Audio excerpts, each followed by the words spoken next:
So I wanted to share another lesson I learned in 2024, which is first to get the sidebar out of the way. But the lesson is hate is powerful, but it's not sustainable. So I remember back in year 10, I was not the best student. I wasn't getting the best grades. In fact, I almost failed my first proper assessment. And the teachers told me that you'll probably never get good grades. And when they said that, it really hit deep. Like I've always seen myself as someone that's very ambitious, like a high achiever. But when I didn't get the results, and not only that, the teachers like affirmed the negative the consequences of those results, which is that I'll never get good grades. It made me realize that I wasn't as good as I thought, and so from that I had an immense amount of hate and negative energy because I wanted to prove them wrong. I was quite a stubborn person, and when they said that, I thought, you don't know me. I'll prove you wrong.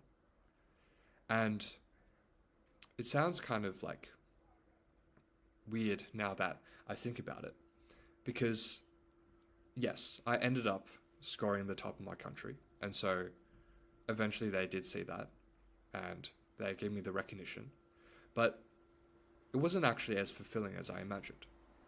I dedicated 2, 3, 4 years of my life trying to get high grades just because some teachers said I wouldn't get high grades. And the reason I bring up this story is because recently I took a gap year from university. And when I took this gap year, a lot of friends went up to my girlfriend and asked her, what do you think about Julian's gap year? And my girlfriend just replied, just like a typical response, yeah, I feel good about it. And all my friends responded negatively. They said, he's still young, he can still fail.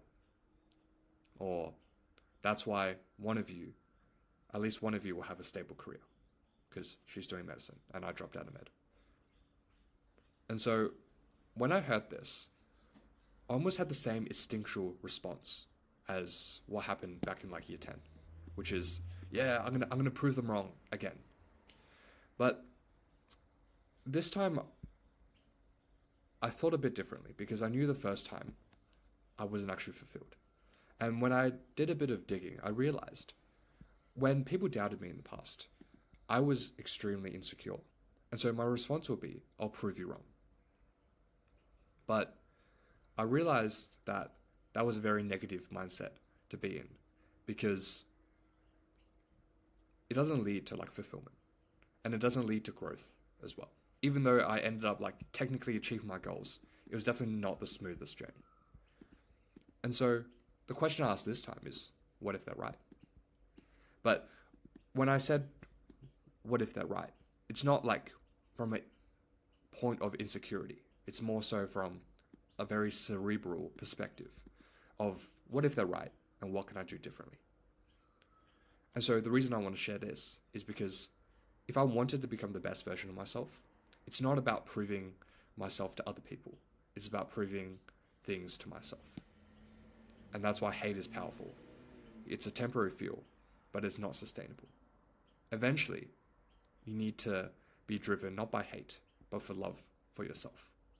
And so that's how, and that's why you should be proving things to yourself, not to other people.